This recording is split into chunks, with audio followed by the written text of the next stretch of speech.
I started doing a lot of training since 17 years, more than 17 years old.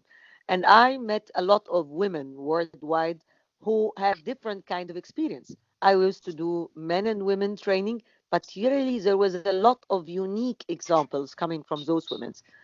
However, the idea came through the International Association of Women in Radio and Television Board, because during their training, the demand of having a book as a reference increased. But actually, when I started writing and when I started talking to my editor, Noni Walsh, this grown to be huge. With the support of UNESCO and the Norwegian Journalist Union, this was able to be accomplished as the book you have today. How can women journalists stay safe while covering important stories from across the globe? Here are some tips. They're from the International Association of Women in Radio and Television Safety Handbook for Women Journalists. 1. Clothing considerations. Respect the local dress code and be on the conservative side. To avoid attracting attention, don't wear tight-fitting or revealing clothes. Loose-fitting clothes are better in conservative countries or areas with a record of harassment of women and girls. Scarves may be used in Muslim countries as a hair cover, and they're useful things for protecting you, for example, in a crowd. Pack a headscarf, just in case. Wear flat, sturdy shoes that are easy to run in. Wearing a wedding ring can prevent unwelcome attention. Don't wear expensive jewellery. Generally, don't wear anything that increases your exposure to threats or theft. Wear a sturdy belt. Carry a personal attack alarm. 2. Attitude preparation. Always be alert. Do not discuss details of your work with people you don't know.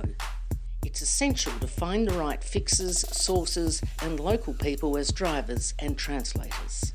And locate a safe place to stay.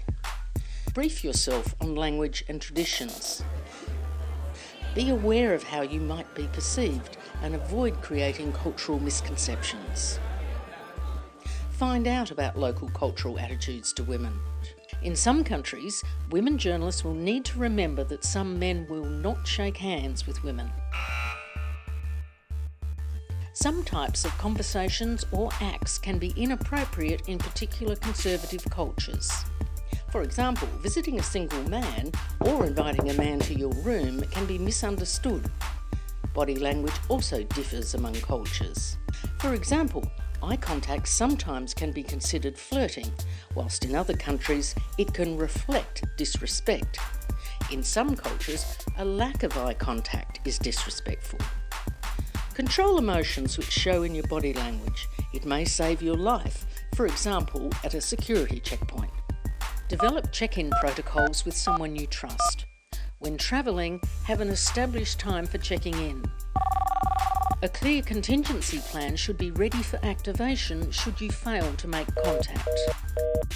For more information on how women journalists can stay safe and secure, download the Safety Handbook for Women Journalists at www.iawrt.org.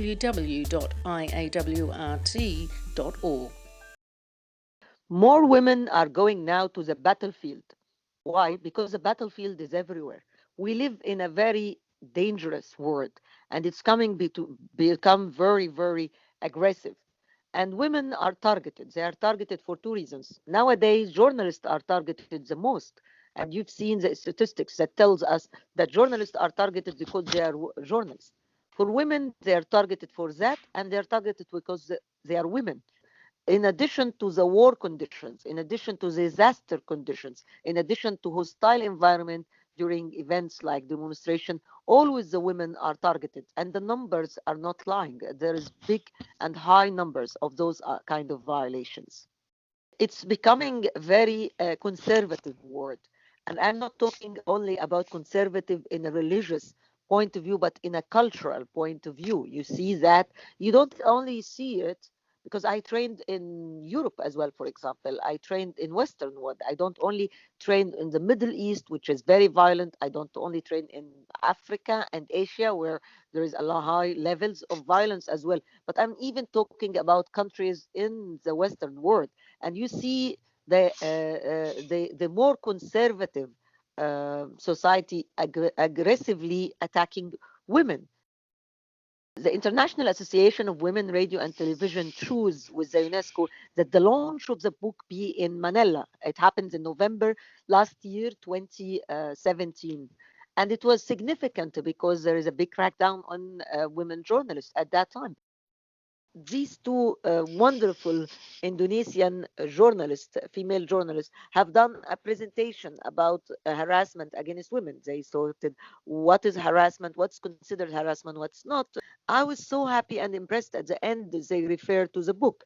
Also, there was another session about violence against women and girls, VAG, and they referred to our safety handbook.